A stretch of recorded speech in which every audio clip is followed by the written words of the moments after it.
(12월 14일) 수요일 당신의 클래스를 높여드리는 아침 상암동 클래스. 안녕하세요, 이가혁입니다. 안녕하세요, 김하은입니다. 네, 어제 인증샷 당첨자 바로 소개해드리겠습니다. 사진 띄워주세요. 아침에 출근하면 꼭 본다면서 샵 이가혁 잘생겼어요라는 선의의 거짓말까지 적어주신 뽀시렉8님. 아, 이런 거짓말 그래서 뽑으신 건가요? 맞습니다. 네, 그리고 아침부터 상클에서 뉴스 챙겨보기라면서 인증샷 올려주신 원지영7님 감사합니다.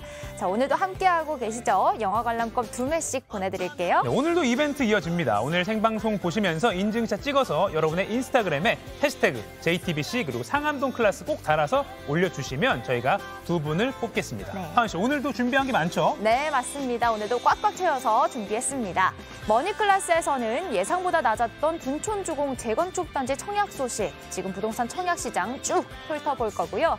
또 BTS 맏형 진의 입대 현장 취재 소식부터 영화 스타워즈의 촬영 중인 이정재 씨 소식까지 생생한 연예계 소식 준비되어 있습니다. 네, 상클 네이버 뉴스와 유튜브 JTBC 뉴스 계정에서도 지금 이 방송 실시간으로 보실 수 있습니다.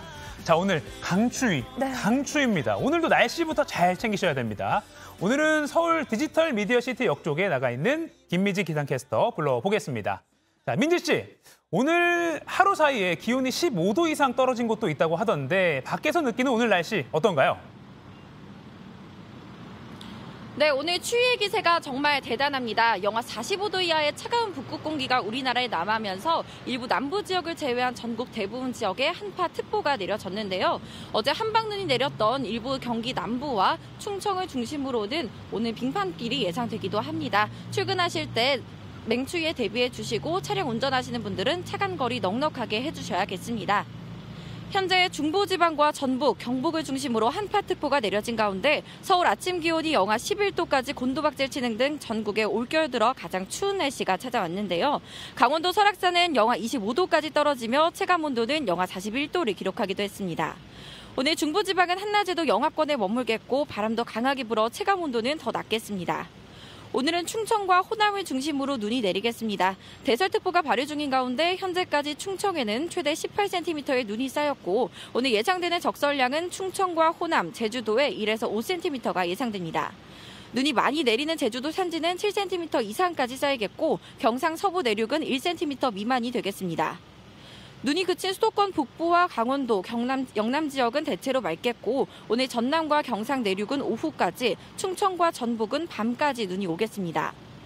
현재 서울, 춘천 영하 11도, 전주 영하 7도, 부산 영하 2도까지 떨어졌고요. 낮 동안에도 찬바람이 불면서 기온이 크게 오르진 못하겠습니다. 서울 영하 3도, 대전 영하 1도, 창원 3도로 어제보다 10에서 15도가량 낮겠습니다. 당분간 평년을 밑도는 추위가 계속되겠습니다. 이번 주 내내 옷차림 신경 써주셔야겠습니다. 날씨였습니다. 네, 밤사이에 전국 곳곳에서 17건의 눈길 교통사고가 나서요. 그중에서 11명이 다쳐서 병원으로 이송됐다고 합니다. 평소보다 교통 흐름도 어려울 것 같은데요. 교통 상황도 알아보겠습니다. 한국도로공사 나와주세요. 네, 눈 때문에 출근을 어떻게 해야 할지 걱정하다가 잠든 분들 많으실 텐데요. 미끄럼 사고의 위험을 아예 피하기 위해서 대중교통을 이용하시는 분들이 많은 듯합니다. 평소보다 정체가 짧기 때문인데요. 그래도 내부순환로 성산 방향으로는 홍은 램프부터 성산 램프까지 밀리고 있고요. 강병북로도 구리 방향 가양대교와 성산대교 사이로 정체 이어집니다. 올림픽대로 타고 김포 쪽으로 이동하는 길 잠실대교와 성수대교, 지금 보시는 반포대교를 중심으로 주춤하고 있고요. 수도권 제일순환선에서는 사고 정체가 상당한데 판교에서 일산 쪽, 판교 분기점 부근에서는 부분적으로 차로를 막고 사고 처리하고 있습니다. 8km 구간 정체 상당하기 때문에 국도로 우회하시는 게 낫겠습니다. 현재 대설특보가 발효된 충남 서해안과 일부 전라권에는 눈이 아주 많이 쏟아지고 있는데요. 평소보다 절반 이상 속도를 줄여주시기 바랍니다. 안전띠 착용도 잊지 마시고요. 고속도로 교통방송이었습니다.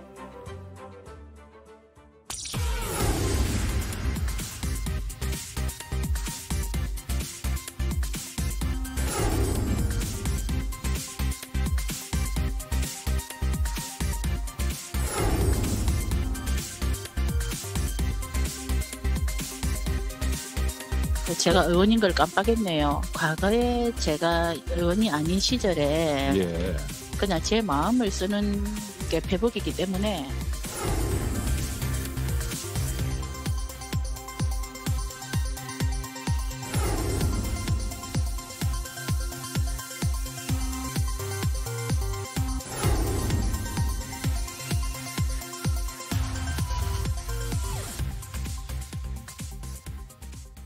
먼저 산불 소식입니다. 오늘 새벽 강원도 삼척시 일대에서 산불이 났습니다.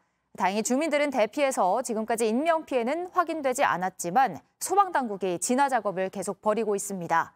바람도 많이 불고 건조한 날씨 때문에 어려움을 겪고 있는 걸로 전해지는데요. 보도국 취재기자 연결하겠습니다. 이주찬 기자 상황 전해주시죠. 예, 불은 오늘 새벽 4시 50분쯤 강원도 삼척시 근덕면 동막리에서 일어나 산림당국이 진화 중에 있습니다. 당국은 진화대원 200여 명과 소방차 등 장비 30여 대를 투입해 불을 끄고 있고 인근 주민들에겐 재난 문자를 보내 즉시 대피할 것을 요청했습니다. 주민들이 마을간으로 대피했으며 현재까지 민가와 인명피해는 없는 것으로 파악되고 있습니다. 하지만 삼척을 비롯한 강원 영동 지역에는 강풍주의보가 내려진 가운데 산불 현장에는 초속 5m의 강한 바람이 불고 건조하기까지 해서 진화 작업에 어려움을 겪고 있는 것으로 전해지고 있습니다. 현재 불은 능선을 따라 반경 1km 이상 번지고 있는 것으로 전해졌습니다. 소방당국은 담당 소방서 인력 전체가 출동하는 대응 1단계를 발령해 불이 민가로 번지는 걸 막는 데 주력하고 있습니다. 또 오전 중에 가능한 산림청 헬기와 임차 헬기도 투입해 진화에 나설 방침입니다. 지금까지 보도국에서 전해드렸습니다. 내년부터 부모들이 출산 후 2년까지 육아지원금인 부모급여를 받게 됩니다.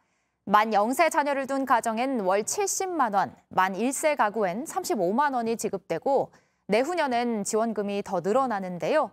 역대 가장 낮은 수준의 저출산 문제를 해결하기 위해서 정부가 지금보다 양육지원금을 확대하기로 한 겁니다. 최규진 기자입니다.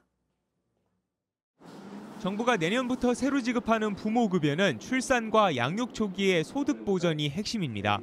기존 최대 50만 원을 지급했던 영아수당을 통합해 가정이나 어린이집 보육에 상관없이 금액을 더 늘린 겁니다. 이에 따라 내년부터 첫 돌이 안 된 아기를 키우는 부모에겐 최대 월 70만 원이 지급됩니다. 만 1세 아기 부모는 최대 월 35만 원이 지급됩니다. 지원 금액은 2024년엔 각각 100만 원, 50만 원까지 올리기로 했습니다. 지난해 기준 0.81명으로 역대 최저인 국내 출산율을 끌어올리겠다는 취지입니다. 출산 초기 가정의 소득을 두텁게 보전하고 양육에 대한 부모의 선택권을 강화해 나가겠습니다. 집에서 아동을 양육하는 가정에 대해서도 폭넓게 지원하겠습니다. 다만 부모급여와 어린이집 보육료는 각각 중복 지원하지 않기로 했습니다. 내년에 부모급여 혜택을 받는 대상은 총 32만 3천 명으로 정부는 2조 3,600억 원의 예산을 투입할 예정입니다. 여기에 현재 3시간 30분인 아이 돌봄 서비스는 하루 4시간으로 늘리고 지원 대상도 8만 5천 가구로 확대하기로 했습니다. 또 국공립 어린이집도 5년간 2,500곳을 늘리고 어린이집 교직원의 자격 조건도 강화할 방침입니다. JTBC 최규진입니다. 교육부가 고등학교 내신을 모두 절대평가로 바꾸는 걸 검토하고 있습니다. 1등부터 줄 세우는 게 아니라 단계별로 성취했는지만 보겠다는 겁니다. 지나친 경쟁을 막을 수는 있지만 부작용에 대한 우려도 있는데요. 성화선 기자가 취재했습니다. 2025년부터 고등학교에서는 고교 학점제가 시행됩니다. 이때 2, 3학년이 듣는 선택 과목의 성적은 절대평가로 A부터 E까지 5단계로 표시됩니다. 반면 1학년이 듣는 공통 과목은 상대평가여서 구체적인 석차 등급이 함께 나올 예정이었습니다. 그런데 교육부가 1학년부터 절대평가를 도입하는 걸 추진하고 있습니다. 고등학교 3년 내신 모두 절대평가가 되는 겁니다. 교육부 관계자는 1학년 때 낮은 등급을 받은 학생들이 수능에 집중하느라 학교 수업을 소홀히 한다는 지적이 있었다며 배경을 설명했습니다. 하지만 부작용도 있습니다. 내신 부담이 크게 줄어들었기 때문에 특목고라든지 자사고, 상위권 명문 일반고의 쏠림 현상이 집중적으로 나타날 가능성이 높습니다. 학생을 뽑아야 하는 대학은 다른 방법을 찾을 수밖에 없습니다. 대학에 있는 분들은 학생을 어떻게 뽑냐, 뽑을 방법이 없다라고 하면서 유사 고교 등급제나 면접을 좀 더 다른 형태로 한다라든가 유사 본거사 형태로도 또 나올 수도 있다. 출신 학교에 따라 대학 당락에 영향을 주는 고교 등급제가 금지돼 왔지만 사실상 부활할 수도 있다는 겁니다. 교육부는 내년 2월 확정안을 발표합니다. JTBC 성화선입니다. 미국 소비자 물가 지수가 지난해 같은 기간보다 7.1% 오른 것으로 나타났습니다. 상승 속도가 눈에 띄게 줄면서 인플레이션이 최악의 순간을 지났다는 분석도 조심스럽게 나오고 있습니다. 워싱턴에서 김필규 특파원이 보도합니다. 조 바이든 미국 대통령이 만면에 웃음을 지으며 회견장에 나왔습니다. We learned last month's inflation rate came down more than experts expected. In a world where inflation is rising at double digits in many major economies around the world, inflation is coming down in America. 이날 미 노동부가 발표한 11월 소비자 물가 지수 CPI 상승률은 지난해 같은 기간 대비 7.1%였습니다. 지난해 12월 이후 가장 낮은 수준으로 전문가들이 전망한 7.3%보다 낮았습니다. 전월과 비교해서도 0.1% 오르는 데 그쳤습니다. 주거비용과 식료품 물가는 여전히 올랐지만 휘발유 값이 많이 떨어졌습니다. 바이든 대통령은 여전히 조심스럽지만 자신의 경제 정책이 성과를 내고 있다고 자평했습니다. Prices are still too high. We have a lot more work to do, but things are getting better, headed in the right direction. 물가 소식은 내일 연방공개시장위원회 FOMC 정례회의에서 발표될 기준금리에도 영향을 주게 됐습니다. 연준이 그간 0.75%포인트씩 올렸던 자이언트 스텝을 그치고 0.5%포인트 인상으로 돌아설 가능성이 커졌습니다. 하지만 우크라이나 전쟁 등이 계속되는 상황에서 언제든 다시 기름값이 요동칠 수 있어 연준이 한동안 기준금리를 급격히 조정하지는 않을 거란 전망입니다. 워싱턴에서 JTBC 김필규입니다.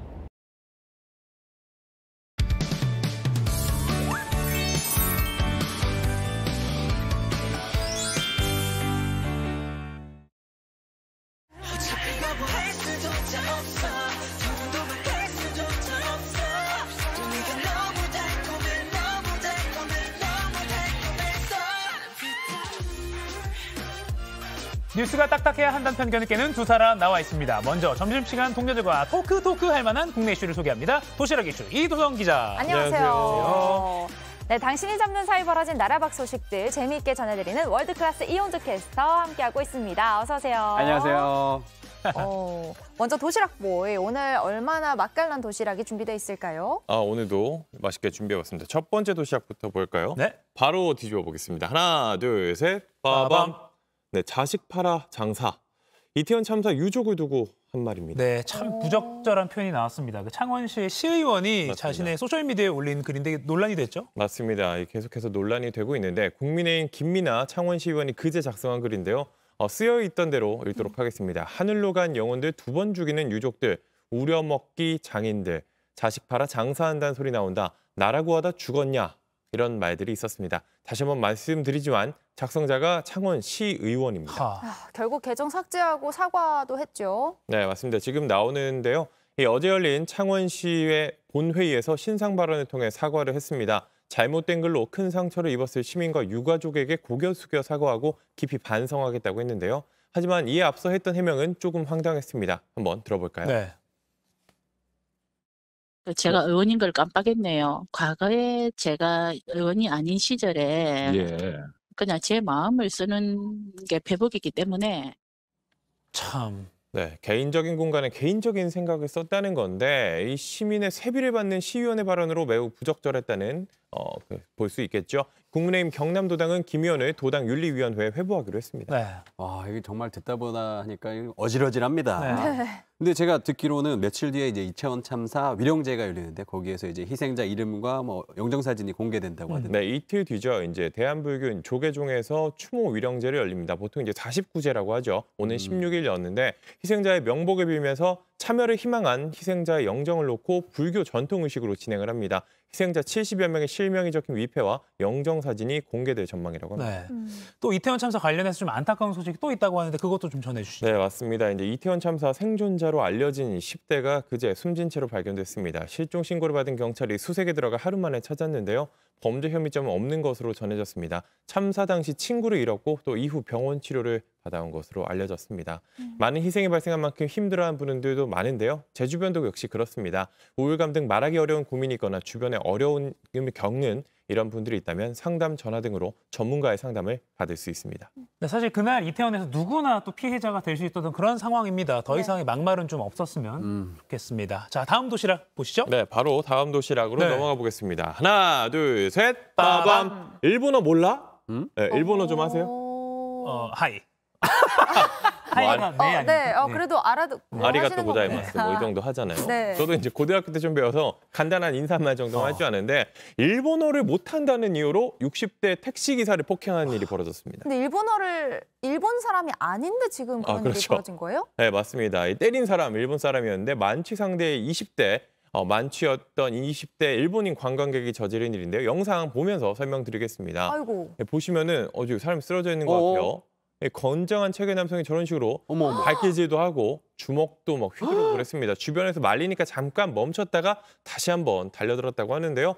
택시를 타서 일본어로 얘기하다가 대화를 안 통하니까 범행을 저질렀다고 합니다. 피해자 이야기 들어보겠습니다.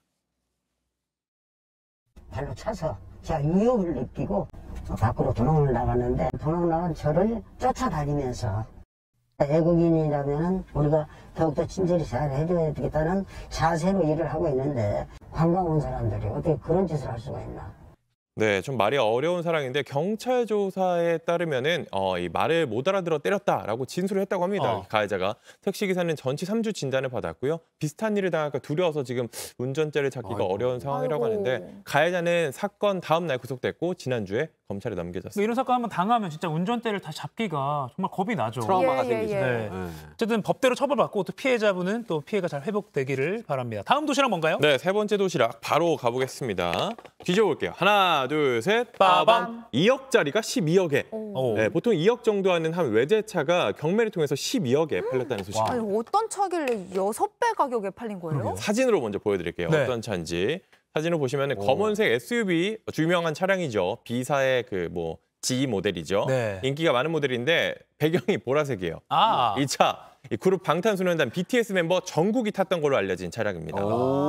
그래서 이렇게 비싼 거예요? 네, 일단 경매 업체 측은 글로벌 셀럽이 이제 신차 출고 후 직접 운행한 차량 요 정도만 설명을 했거든요. 근데 이게 정국이 예전에 접촉 사고를 낸 적이 있는데 저 차량이었다. 뭐 이런 이야기도 있었습니다. 그래서 이 보라색까지 있는 걸 보면 이 정국이 탔던 걸로 유추할 수 있는데 결국 경매 끝에 12억 원에 낙찰됐습니다. 근데 이게 이번 경매 전에 예전에 한번 경매 나왔다가 취소된 적이 있다고 들었어요. 네, 맞아요. 지난달이었는데 원래 이 경매에 신원을 알기 어려운 외국인들이 참여했다고 합니다. 처음에 1억 5천에 시작해갖고 4억까지 올라갔는데 이게 문제가 될 수도 있기 때문에 경매를 중단했습니다. 그래서 다시 한번 경매에 붙여졌고 미성년자와 외국인의 응찰을 금지하고 보증금 500만 원을 낸 사람만 응찰할 수 있도록 해서 이번에 다시 경매가 진행됐습니다. 야, 아무래도 그래도 12억짜리 차가 됐네요. BTS의 파워입니다. 대단합니다. 와. 오늘도 도시락 보이 잘 봤습니다. 이어서 월드보이 이용주 캐스터 준비해 주시죠. 네. 네, 우리 메시처럼. 월드보이. 네. 이현주 캐스터가 메시는 아주 좋아하나 봅니다. 네. 굿모닝 대한민국. 오늘은 소셜미디어 플랫폼 틱톡 이야기로 시작해보겠습니다. 이도성 기자도 우리 라이브 할 때 아침마다 하죠. 그죠? 틱톡 라이브를 하고 있죠. 요즘 이 틱톡이 미국 MZ세대 사이에서 특히 굉장히 인기가 많습니다. 최근 조사에서 미국 청소년들 사이에서 이 틱톡이 인기 있는 플랫폼 2위까지 올라섰다고 합니다. 1위는 유튜브겠죠. 혹시 틱톡 사용 안 하시는 분들을 위해서 조금 짧게 설명을 드리면요. 틱톡은 몇 초에서 1분까지 이렇게 짧은 동영상을 찍어서 공유하는 앱인데요. 짧고 강렬하고 재밌고 중독성이 있습니다. 근데 이 틱톡을 미국에서 전면 금지하는 법안이 미국 상하원 의원에서 동시에 발의됐습니다. Ban China's TikTok으로 로이터 통신 보도인데요. 이유는 뭐냐면 안보상의 우려 때문입니다. 틱톡 운영업체의 본사는 중국에 있는데요. 중국의 바이트댄스가 틱톡의 모회사입니다. 근데 이 틱톡이 사용자 정보를 중국 정부에 넘기면서 미국인을 감시하고 있다. 그런 우려가 커진 데 따른 겁니다. 근데 그렇게 되면 중국 쪽에서는 가만히 있지 않을 것 같은데요. 예, 그렇죠. 중국의 반발이 조금 있는데요. 네, 중국의 일부 금지도 아니고 전면 금지. 사실은 이거를 예전에 한번 상하의원, 하원의원에서 한번 했었습니다. 네. 근데 다시 한번 시도를 하는 모양인 것 같습니다. 자, 다음 소식 넘어가 보도록 하겠습니다. 여성으로 성전환을 한 미국 해군 특수부대 네이비실 출신 트랜스젠더가 다시 남성으로 돌아가겠다고 밝혀 화제가 되고 있습니다. 아유. 갑자기 왜 그런 거냐고요? 눈길을 끄는 이야기가 굉장히 많습니다. 네. 큰 결정을 앞두신 분들 지금 전해드릴 내용 한 번만 꼭 보셨으면 좋겠네요. 먼저 데일리 메일의 보도입니다. He is now transitioning back to man. 그러니까 남자에서 여자로 성전환한 전 네이비실 요원이 이제 다시 성전환을 한다라는 제목의 기사인데요. 형님이었다가 누님이 됐다가 다시 형님으로 돌아오는 이 여정. 이 형님은 20년간 네이비실에서 복무한 전직 특수부대 요원인데요. 네이비실 중에서도 최정예로 꼽히는 팀 6에서 전투를 치르는 막강한 요원이었습니다. 네. 보시면 이게 터프한 느낌이 들지 않습니까? 예. 결혼해서 아들 둘까지 뒀지만 어린 시절부터 성 정체성에 대한 사투를 벌이다가 결국 이 여성이 되기로 결심을 했고 호르몬 치료를 받고 레이저로 수염까지 이렇게 제거를 한 모습입니다. 보시면 이제 여성의 모습인 거죠. 네. 근데 10년 만에 이 후회를 하면서 성전환을 너무 쉽게 다루는 미국 내 일부 의료계에 대해서 작심 비판을 하고 나섰습니다. 어떤 내용인가요? 예, 데일리 메일의 보도 이어서 보시겠습니다. 이게 1시간의 상담 후에 호르몬을 투여를 했고 성전환은 내 인생 최악의 실수. 뭐 이런 내용입니다. 이 보도가 지적하는 가장 큰 문제는 바로 이겁니다. 너무 쉽게 성을 바꿀 수 있다는 거죠. 미국 전역에 널린 성 클리닉에 들어가서 나는 남성이나 여성처럼 행동해라고 말만 하면 전문가들은 곧바로 너 트랜스젠더구나 라는 진단을 내린다는 겁니다. 네. 그리고 다음 날에는 곧바로 이 호르몬 주사까지 맞으면서 치료가 이제 시작이 된다고 하는데 요 형님이 역시 그 의료진과 전문적인 상담은 단지 1시간뿐이었고 곧바로 트랜스젠더가 되는 이 여정을 시작하고 말았다고 합니다. 근데 이게 진짜 인생이 뒤바뀌는 일이고 건강에 위험도 따르는 일인데 너무 쉽게 진단하고 상담하고 이루어지는 거 아니에요? 허술한 것 같아요. 네. 그죠? 너무 좀 짧은 것 같아요. 큰 결정인데요. 이 트랜스젠더가 되기가 이렇게 쉬워도 되나 싶은데 그러면서 형님이 말씀하신 게 미국 일부 의료계가 이 아이들의 성전환을 약간 좀 부추기고 있는 게 아닌가라는 비판까지 이어졌습니다. 미국 전역에 수천 개의 젠더 클리닉이 세워지고 있다면서 성전환이 미국에서 일종의 거대 산업으로 변질되고 있다는 점을 지적했습니다. 근데 이 일을 할 때 맞아야 되는 그 주사, 호르몬 주사인데 이것도 많이 위험한 거 아니에요? 예, 맞습니다. 이 형님이 우려하는 게 또 바로 또 그 부분인데요. 트랜스젠더가 맞는 호르몬 주사는 소아성애자의 의학적 거세를 위해 사용하는 주사라고 했습니다. 그러면서 미국에선 건강한 13살 어린이에게도 성전환을 목적으로 이 주사를 놓고 있다고 비판을 한 거죠. 그러니까 이게 많은 경우에는 의료진 도움을 충분히 받고 신중하게 판단을 내리고 있어서 혹시 이 사례가 좀 성소수자에 대한 불필요한 좀 편견을 만드는 그런 건 안 돼야겠습니다만 그 지적이 나온 대로 돈만 밝히고 성전환 수술을 너무 쉽게 해주는 그 일부 의학계에 대한 비판은 좀 의미가 있어 보이네요. 다음 소식은 뭔가요? 좋습니다. 다음 소식입니다. 인터넷과 소셜미디어에서 화제가 된 소식 전해드리겠습니다. 자, 여러분들 흔히 잠이 보약이다라는 말을 많이 하지 않습니까? 잠을 잘 자는 게 우리 건강에서 굉장히 중요하다는 뜻이죠. 요즘 소셜미디어에서 가장 핫한 수면 꿀팁 소개해드리려고 합니다. 자, 카메라 앞에서 ip에 이 테이프를 붙인 사람들 숙면을 원한다면 잘 보고 따라하라고 설명합니다. 요 상태로 이부자리에 들라는 건데요. 소셜미디어에서 요즘 유행 중인 마우스 테이핑이라고 합니다. 저 많이 봤는데 저거 연예인들도 막 하고 그러지 않았어요? 맞아요. 예, 헐리우드 배우 기네스 펠트로 씨도 요 방법을 즐겨 쓰고 있다고 하고요. 테이프로 입을 이렇게 붙이고 자면은 무의식적으로 숨을 쓸 수밖에 없기 때문에 코골이 같은 수면장애 증상을 완화할 수 있다고 합니다. 쉽게 말해 입에 테이프 하나 붙이면 푹 잘 수 있다는 건데요. 근데 이게 최근 미국 여러 뉴스에서 이 막무가내로 따라하면 안 된다는 경고가 나오고 있습니다. 요즘 저런 제품도 아예 나오는 걸로 알고 있는데 부작용이 있다는 거예요? 예, 그렇죠. 잠을 자다가 갑자기 숨을 멈추시는 분들 있잖아요. 제 얘기입니다. 폐쇄성 수면 무호흡증이 있을 경우에 이렇게 테이프를 입에 붙이고 자면 바로 대처할 수가 없어서 위험에 빠질 수도 있다는 거죠. 그런데 소셜미디어에 퍼진 체험담 영상을 보면 위험성까지 언급하는 경우는 별로 없었는데요. 전문가들은 수면의 질을 개선하려고 꼭 테이프를 입에 붙이겠다면 미리 의료진의 진단을 받고 하는 게 안전하다고 권하고 있습니다. 왜냐면 코가 막히면 입으로 숨 쉬어야 되는데 입에 테이프 붙어 있으니까요. 그러니까 온라인에 이런 좀 꿀팁이 많은데 이것도 좀 팩트 체크를 하고 받아들여야 될 것 같습니다. 네.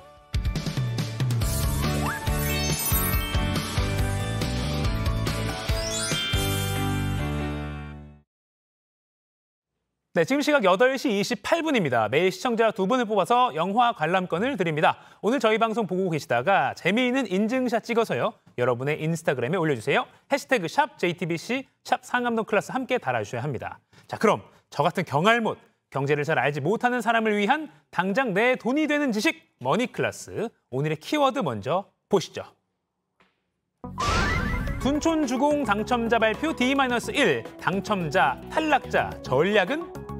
단군 이래 최대 재건축으로 청약시장에 관심을 한몸에 받은 서울 강동구 둔촌주공 재건축단지. 청약 접수가 10만 명까지 몰릴 것이라는 이른바 10만 청약설까지 나왔지만요. 막상 뚜껑을 열어보니까 1순위 청약자가 고작 17,000여 명. 기대에 영 못 미치는 성적표를 받았습니다. 이렇게 청약시장이 얼어붙은 시기에 만약 당첨이 돼도 이거 계약해야 하나 고민도 곳곳에서 나옵니다. 오늘의 키워드 둔촌주공 당첨자 발표 D-1 당첨자, 탈락자, 전략은 이걸로 현재 부동산 청약시장 쭉 살펴보겠습니다.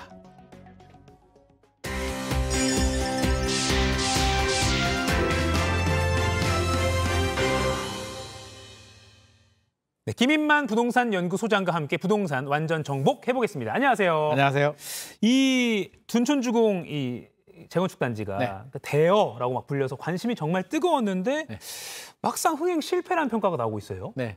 기대가 굉장히 컸죠. 10만 청약설. 저도 굉장히 기대가 컸는데요. 뚜껑을 열어보니까 1순위가 4.7대 1 정도 나왔고요. 2순위가 2순위까지 해도 5.3대 1이 나왔는데 작년하고 비교해 보면요. 작년 강일에 강동구 강일에 아파트 청약을 했는데 337대 1이 나왔거든요. 작년. 근데 올해 둔촌이 훨씬 더 좋은 아파트입니다. 더 유명하고. 더 유명하고 더 좋은 입지도 더 좋음에도 불구하고 4.7대 1. 이게 거의 몇 토막인가요? 한 80분의 1 토막 정도 되나요? 네. 거의 100분의 1 토막 날 정도로 경쟁력이 더 있음에도 불구하고 경쟁률이 이렇게 낮게 나왔습니다. 이게 일부 타입들은 미달이 나온 타입들도 있고요. 600%까지 뽑거든요. 투기 과열지구는. 네. 그래서 100가구 모집이면 600가구까지 모집이 되는데 1순위 마감이 안 되는 단지들도 나와서 좀 이례적이기도 하고요.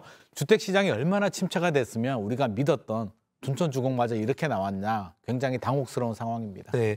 뭐 둔촌주공은 아까 말씀드린 단군일의 최대 재건축 막 이렇게 언론에서 좀 키워드도 붙였고 또 장위 4구역이라고 해가지고 서울 최대 뉴타운 그러니까 서울 강남 그리고 서울 강북의 이른바 맞습니다. 대여 재건축 단지가 많이 언론에도 소개가 되고 뭐 온라인 커뮤니티도 난리가 났었는데 막상 그런 큰 관심이 실제 청약으로 성적으로는 이어지지 않았거든요.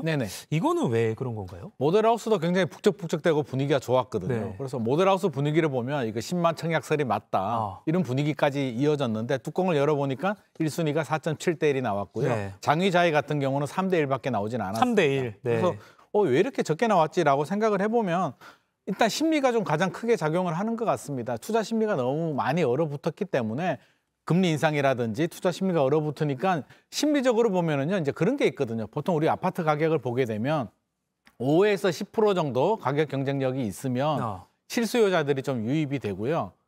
그래프 보이시죠?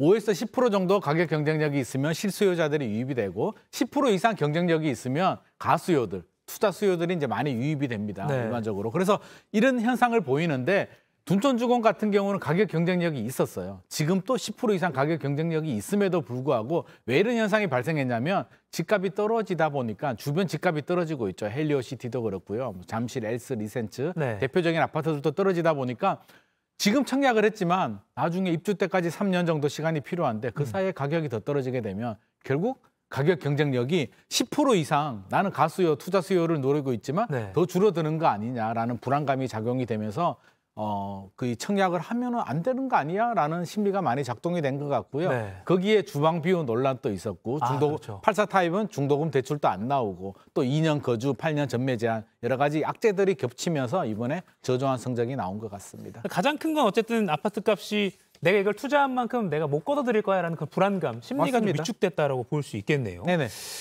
이번 주에 전국에 또 8천 가구가 아파트가 분양된다고 하네요. 네네. 근데 둔촌주공도 이런데 아까 말씀드린 것처럼 네. 서울이든 뭐 지방이든 다른 데도 청약이 좀 시들시들할 것 같아요. 지금 분위기라면 뭐 진짜 걱정이 될 것 같습니다. 제가 시행사 대표라면 잠이 안 올 정도로 굉장히 걱정이 될 것 같은데 이걸 미뤄야 되나? 미룰 수 있으면 미루겠는데 못 미룹니다. 그래서 진행을 해야 되는데 아마 미분양이 굉장히 늘어날 것 같습니다. 그래서 저는 좀 굉장히 걱정이 되는데요. 자, 미분양이 빠르게 증가하고 있습니다. 지금 전국이 4만 7천 가구 정도 되고요. 서울이 7,600 가구 정도 되는데 우리가 일반적으로 미분양이 5만 가구가 넘어서게 되면 전국적으로 위험하다. 10만 가구가 넘었으면 매우 위험하다라는 시그널로 보고 있는데 4만 7천이면 5만 이제 간당간당하죠. 조만간에 5만 넘어가게 되면 이제 위험 수위로 넘어갈 것 같고요. 지금 분위기라면 내년 2023년 상반기 중으로 10만 찍지 않을까. 그러면 주택시장이 굉장히 위험한 시그널이 될 수도 있기 때문에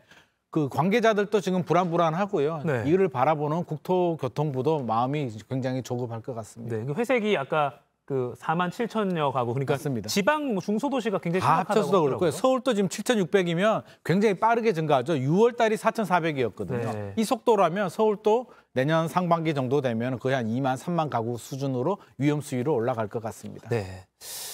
그 준톤 주공 재건축 청약 당첨자 발표가 내일입니다. 네네. 그래서 경쟁률이 이제 예상보다 낮아 보니까 이게 안 되겠지. 그래도 한번 해볼까라는 심리를 일단 넣었는데 이러다 되는 거 아니야라는 이제 우려로 바뀌어서 뭐 온라인 게시판 같은데 이거 어떻게 해야 되죠? 그러니까 소위 말해서 계속 고해야 되나요? 아니면 포기해야 되나요? 뭐 이런 고민들 하는 분들이 많더라고요. 네네. 이런 분들 당첨돼도 취소해야 하나 말아야 되나? 어떻게 좀 해야 될까요? 최근에 고민하시는 분들이 굉장히 많습니다. 사실은 둔촌주공 정도면 고민할 필요가 없거든요. 워낙 가격 경쟁력이라든지 입지가 탄탄하기 때문에 고민할 필요가 없음에도 불구하고 고민을 많이 하신다는 얘기는 이게 주택시장이 도대체 어디로 흘러가는 걸까? 저도 굉장히 좀 걱정이 되는데요. 제 생각에는 미계약률이 굉장히 높아질 것 같습니다. 지금 또 보시면 수도권 청약 아파트 미계약률이 나오는데요. 작년에 또 뭐 이 정도 나왔죠?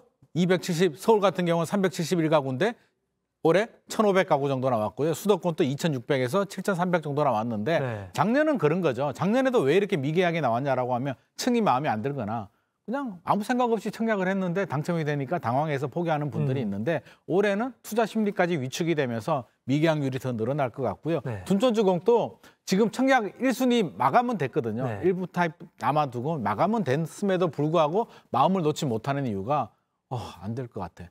실수요자임에도 불구하고 자금이 됨에도 불구하고 지금 분위기를 보니까 우리 마음이 그렇잖아요. 내가 당첨이 되면 경쟁률이 굉장히 높게 나와가지고 나 참 잘했어라는 생각이 들어야 되는데 지금 뉴스를 딱 보면 내가 실수한 거 아니야?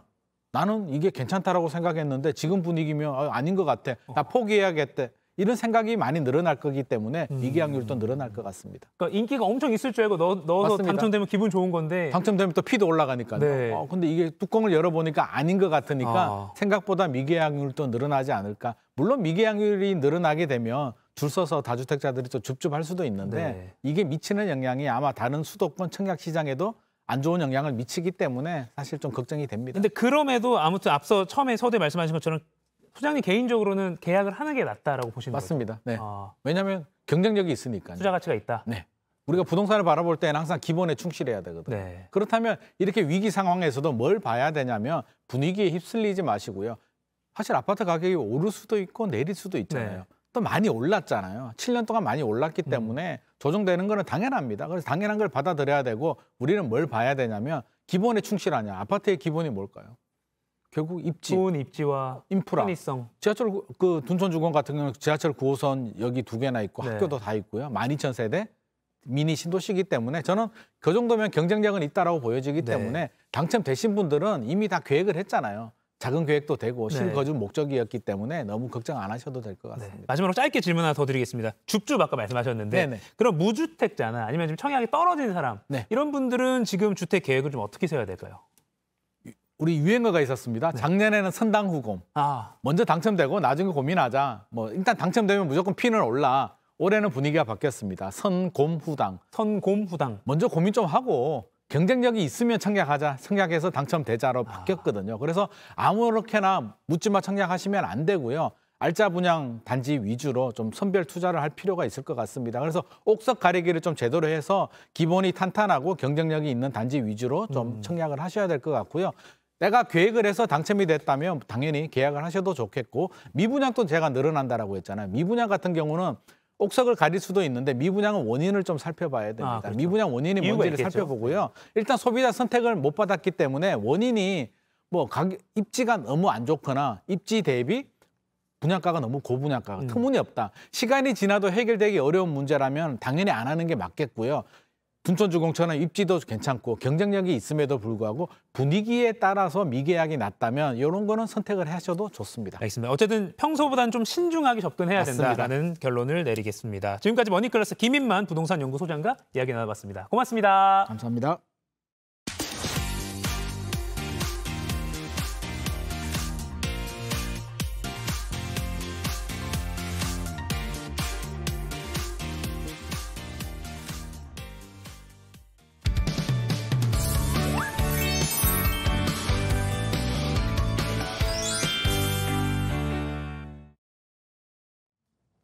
상클 라이프 시간입니다. 주목해볼 만한 연예 뉴스들 함께 이야기 나눠볼 텐데요. 따끈한 연예계 소식 깊이 있게 전해드릴 JTBC 엔터뉴스팀의 황소영 기자 나와 있습니다. 안녕하세요. 안녕하세요. 안녕하세요. 네, 첫 번째 소식 바로 영상을 한번 만나보시죠.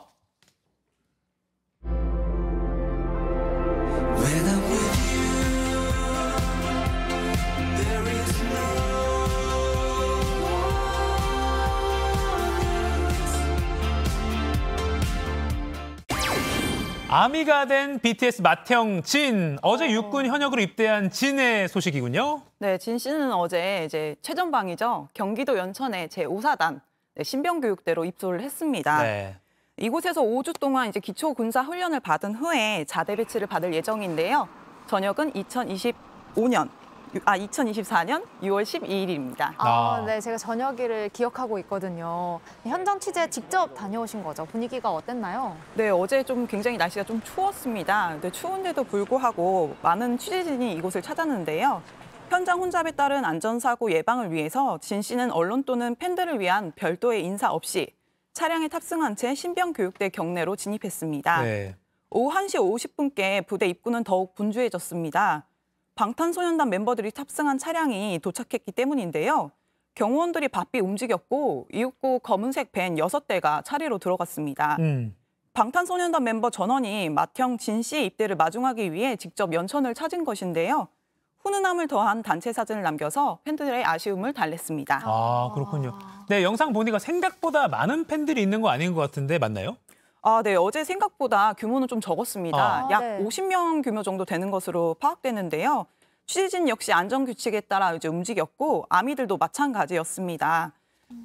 근데 이제 팬들이 좀 소규모로 있다 보니까 사실 대규모로 몰리는 그런 일들은 없었고요. 네. 아미는 이제 진 씨의 당부에 따라서 현장에 오는 것 대신에 이제 조용한 인사를 택했습니다. 그래서 부대 근처에 보라색 플랜카드가 이제 그에게 전할 응원 메시지를 대신했고요. 현장을 찾은 팬들도 멀찍이서 그냥 건강하게 잘 다녀오길 바란다라는 마음으로 잠시만 안녕을 외쳤습니다. 팬분들의 매너도 참 좋네요. 네. 또 앞서 국방부에서는 안전사고가 혹시라도 있을까 봐 현장에 종합상황실 운영하겠다고 밝히기도 했었잖아요. 네, 경찰과 군 당국은 수백 명의 팬과 취재진이 몰릴 것으로 예상을 하고 입소 현장 안전 통제를 위해서 지자체 등 유관기관과 종합상황실을 운영했습니다. 네. 경찰 역시 현장 주변에 경찰 기동대 등 약 300명가량을 배치해서 질서 유지와 교통 관리를 담당했습니다. 경찰은 차량 혼잡을 최소화하고 정체 구간이 발생하면 우회로로 안내하는 등 교통량 분산을 유도했습니다. 소방 당국에서도 80명이 넘게 배치됐고 응급 환자 발생에 대비해 구급차 대비도 시켰습니다. 네, 우리 맏형 진이 떠나기 전에 팬들한테 남긴 말이 있나요? 네, 어제 오전 팬 커뮤니티를 통해서 네. 이제 좀 장난기 가득한 인사를 전했는데요. 네. 자, 이제 커튼콜 시간이다라는 게임 캐릭터 이제 진을 활용해서 이제 군대 갈 때 한번 해보고 싶었다라는 이제 자신의 이제 희망을 한번 담아서 표현을 해봤습니다. 아, 그렇군요. 근데 진이 입대 하루 전날에 네. 우리 요리의 제왕 백종원 씨랑 뭐 양조장을 만들다는 뭐 이런 소식도 나왔더라고요. 네, 애주가로 알려진 진 씨는 네. 이제 백종원 씨와 전통주 살리기에 나섰습니다.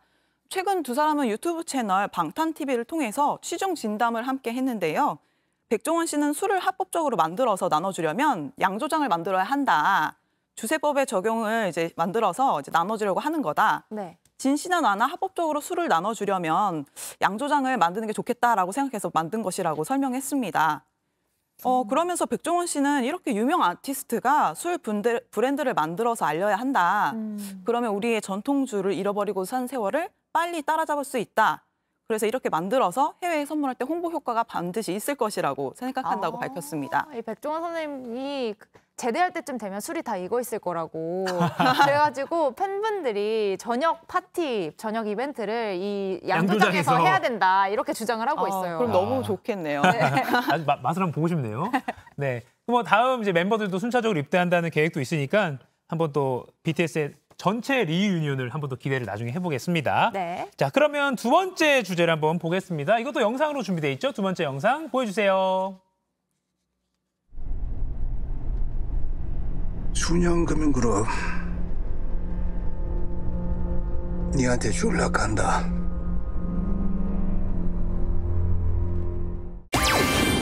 다시 돌아온 송중기의 시간. 비슷한가요? 네. 아니요. 네, 안방극장을 후끈하게 달구고 있는 배우 송중기 씨 이야기군요. 네, 송중기 씨는 JTBC 금토일 드라마 재벌집 막내 아들에서 20대부터 40대까지 굉장히 폭넓은 연기를 보여주고 있습니다. 네. 굉장히 비주얼도 완벽하고요. 연기도 굉장히 완급 조절이 완벽해서 굉장히 몰입도를 높이고 있고 이것이 이제 시청률과 화제성까지 견인하면서 최고의 지금 피날레를 2022년 피날레를 장식하고 있습니다. 네. 네, K 콘텐츠 온라인 경쟁력 분석 전문 기관인 굿데이터 코퍼레이션이 실시한 화제성 조사에서 4주 연속, 네, 한 달이죠. 4주 연속 출연자 1위를 차지했다는 소식입니다. 또 다른 조사, 한국기업평판연구소에서 집계한 브랜드 빅데이터에서도 12월 배우 브랜드 평판 정상에 올랐습니다. 한국기업평판연구소 측은 송중기 씨 브랜드는 빅데이터 링크 분석에서 짜릿하다, 돌파하다, 기록하다 등이 높게 나왔고 키워드 분석에서는 시청률, 이성민, 웹소설이 높게 분석됐다고 밝혔습니다. 특히 긍부정 비율 분석에서는 긍정 비율이 90.84%로 분석됐다고 합니다. 와. 긍정 비율이 엄청 높은데요? 지금 재벌집 막내 아들 11회 시청률이 21.1%가 나왔더라고요. 저도 이거 보고 엄청 놀랐는데 혹시 해외 반응은 어때요? 초고속으로 아시아 주요 국가들의 OTT 차트 1위를 석권해서 굉장한 영향력을 지금 자랑하고 있습니다. 그래서 인도네시아, 말레이시아, 홍콩, 싱가포르, 태국, 필리핀 등에서 가장 많이 본 콘텐츠 1위를 차지했고요. 국경을 넘어서 좋은 성적을 거두고 있는 송중기 씨가 지난 7일 직접 싱가포르를 찾았습니다. 재벌집 막내 아들 미디어 컨퍼런스 참석을 위함이었는데요. 취재진만 모인 게 아니라 송중기 씨 행차에 플랫폼 고위 관계자들이 다 총출동을 했다고 합니다. 그만큼 이제 송중기 씨의 영향력을 좀 확인할 수 있는 부분이었고요. 이 현장에 있었던 관계자에 따르면 미디어 컨퍼런스가 아니라 팬미팅 현장 같았다. 취재진이 모두 송중기 씨의 팬인 것처럼 보였다. 그의 숨만 쉬어도 굉장히 열광적인 분위기였다라고 밝히기도 했는데요. 이 같은 열기에 송중기 씨가 재치를 또 발휘했습니다. 드라마 반영 후 가장 재밌던 반응에 대해 묻자 와, 송중기 잘생겼다! 라는 그 반응을 굉장히 사랑한다고 전해서 굉장히 큰 웃음을 전해줬죠. 진짜 잘생긴 사람이 그런 말 하니까 뭐 반박을 못 하겠고 부럽네요. 알겠습니다. 그리고 광고계에서도 러브콜이 온다고 해서 뭐 지금 뭐 섭외 전쟁이 벌어졌다 이런 소식도 많이 들리더라고요. 네. 광고에서도 나중에 앞으로 더 잘 찾아볼 수 있을 것 같다는 그런 기대를 해봅니다. 네. 다음 주제로 또 넘어가 보겠습니다. 다음 주제는 키워드로 준비되어 있죠. 키워드 주세요. 디즈니 100주년 싱가포르 취재기. 오늘 황 기자님이 오랜만에 상클에 출연하신 이유기도 하죠. 네, 제가 11월 말부터 12월 초까지 월트 디즈니 이제 100주년 기념 맞이해서 아태 지역 기자들을 초대한 컨텐츠 쇼케이스 출장을 다녀왔습니다. 싱가포르로. 그렇죠. 부럽습니다. 아바타 소식을 또 거기서 취재를 하셨다고요? 네, 그날 이제 쇼케이스 첫날 피날레를 장식한 게 이제 오늘 개봉하는 영화죠. 영화 아바타 2. 물의 길이었습니다. 굉장한 이제 3D 영상으로 이제 15분가량 이제 영상을 공개했었는데요. 사실 이 영화 자체가 13년이나 걸린 게 3D 작업 때문이잖아요. 네. 굉장히 실제 물속에 와 있는 듯한 그런 느낌을 선사해서 당시 이제 취재진에게 굉장히 열광적인 분위기를 이끌어냈습니다. 지금 이렇게 화면 나오고 있는데 진짜 영상미가 남다른 것 같아요. 그만큼 이제 공을 들인 거고 이 제임스 카메론 감독의 자신감을 엿볼 수 있는 작품이죠, 사실. 네. 저 나비족 너무 오랜만에. 나비족 미리 만나보시고 오신 거예요? 네. 영화도 영화지만 제가 직접 체험을 해보고 왔습니다. 영화 아바타 속 아름다운 생태계 우리 판도라 행성이 싱가포르 클라우드 포레스트에 재현이 됐는데요. 지금 나온 화면인데 이거 황 기자님 직접 찍은 거군요. 네, 제가 싱가포르에 간 김에 직접 좀 사비로 다녀왔습니다. 네, 클라우드 포레스트 입구에 딱 들어서면 굉장한 거대한 인공폭포가 시선을 사로잡습니다. 사실 싱가포르의 11월 말 12월 초 날씨는 굉장히 좀 습도가 높고 약간 후덥지근하거든요. 근데 딱 들어서자마자 굉장히 몸이 오싹해질 정도로 시원하더라고요. 근데 상당히 높이가 높아 보여요. 굉장히 크기도 크고요. 그냥 압도적이었어요. 네, 들어서자마자 와 이렇게 이제 감탄을 하게 되더라고요. 중요한 건 황 기자님이 사비로 갔다는 거 이거. 네, 아까 강조하셨습니다. 네, 그리고 이제 숲 곳곳에 보면 나비족의 흔적을 마주할 수 있었습니다.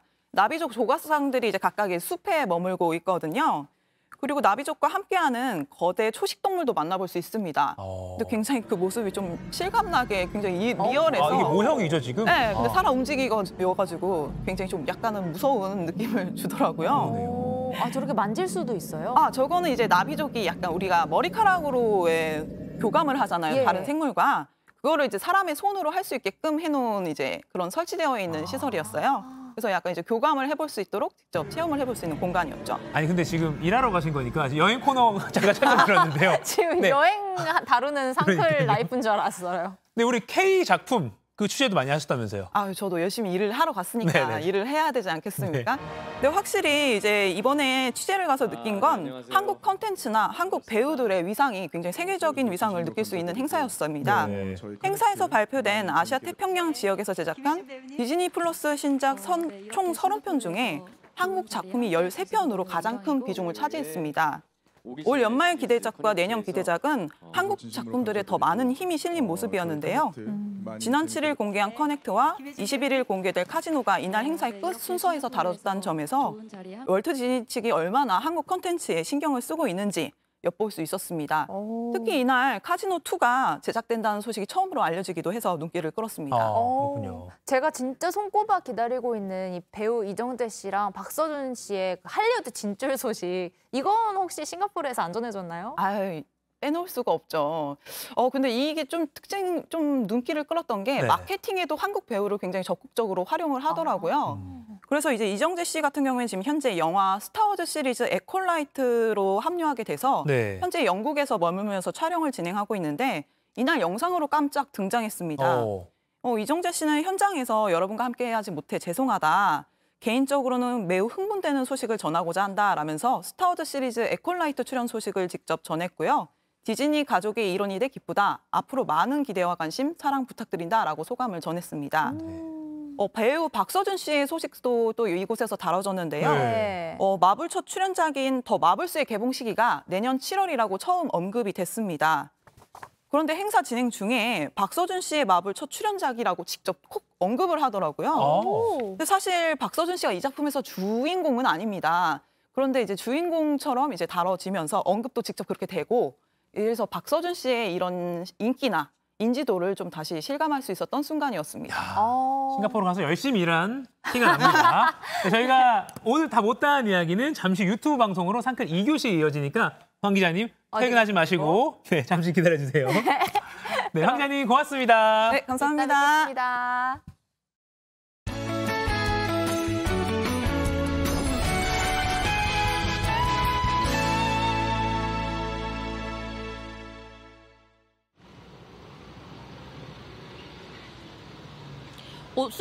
옷소매를 파고드는 바람까지 더해져 한파의 기세가 더욱 거세지고 있습니다. 영하 45도 이하의 차가운 북극 공기가 우리나라에 남하하면서 일부 남부지방을 제외한 전국 대부분 지역에 한파특보가 내려졌는데요. 어제 한방눈이 내렸던 경기 남부와 충청 등 일부 중부지방에는 한파까지 더해져 오늘 아침 빙판길 예상됩니다. 오늘 출근하실 때 맹추위에 대비해 주시고 차량 운전하시는 분들은 차간거리 넉넉하게 해주시기 바랍니다.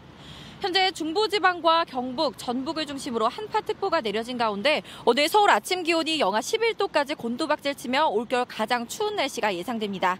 오늘 중부지방은 한낮에도 영하권에 머물겠고 바람도 강하게 불어 체감온도는 더 낮겠습니다. 서울과 수도권 지역에 내리던 눈은 모두 그쳤고 오늘은 충청과 호남을 중심으로 눈이 내리겠습니다. 이들 지역에 대설특보가 발효 중인 가운데 앞으로 충청과 호남, 제주도에 1에서 5cm, 제주 산지는 7cm 이상의 눈이 더 쌓이겠고 경상 서부 내륙은 1cm 미만이 되겠습니다. 눈이 그친 수도권 북부와 강원, 영남 지역은 대체로 맑겠고 강풍특보가 발효 중인 서해안과 동해안에는 초속 20m 이상의 강한 바람이 불겠습니다. 현재 서울, 춘천 영하 11도, 청주 영하 9도, 창원 영하 4도까지 뚝 떨어졌고요. 한낮에는 서울 영하 3도, 대전 영하 1도, 부산 영하 4도로 기온이 크게 오르지 못하겠습니다. 내일은 중부지방과 전북, 경북에 다시 비나 눈 소식이 있습니다. 주말에도 충남과 호남에 눈이 내리겠고 당분간 평년을 밑도는 기온이 계속되겠습니다. 이번 주 내내 강추위가 이어지니까요. 보온에 신경 써주셔야겠습니다. 날씨였습니다. 네, 우리 시청자 여러분들이 이 날씨 막내 민지 씨라고 이렇게 네. 애칭을 붙여주셨는데요. 민지 씨, 오늘 올겨울 가장 추운 날 밖에서 직접 날씨 소식 전해줬습니다. 오늘 이 추위를 뚫고 하루를 시작한 모든 분들 고생 많으셨습니다. 출근도 출근인데요. 애들 중무장 시켜가지고 등원시키는 거 이거 엄청 힘들거든요. 부모님들께서는 많이 공감하실 것 같아요. 네, 이번 한파 다음 주까지 이어진다고 하니까요. 빙판길 조심, 또 감기 조심, 동파 사고에도 미리미리 대비를 해주시면 좋을 것 같습니다. 이런 날일수록 저희가 따뜻한 온기와 뜨거운 에너지 더 확실하게 전해드릴게요. 네, 상암동 클래스 아직 끝나지 않았습니다. 바로 유튜브로 이어지는 상클 2교시 황소영 기자와 해외 시상식에서 주목받고 있는 K영화 드라마 소식, 또 소속사와 갈등을 빚고 있는 가수 이승기 씨의 복귀 이야기 나눌 예정입니다. 이 QR코드 찰칵 찍거나 유튜브 JTBC 뉴스 계정 접속하셔서 질문과 댓글 많이 남겨주세요. 네, 그럼 오늘도 상클하세요. 2교시에서 만나요.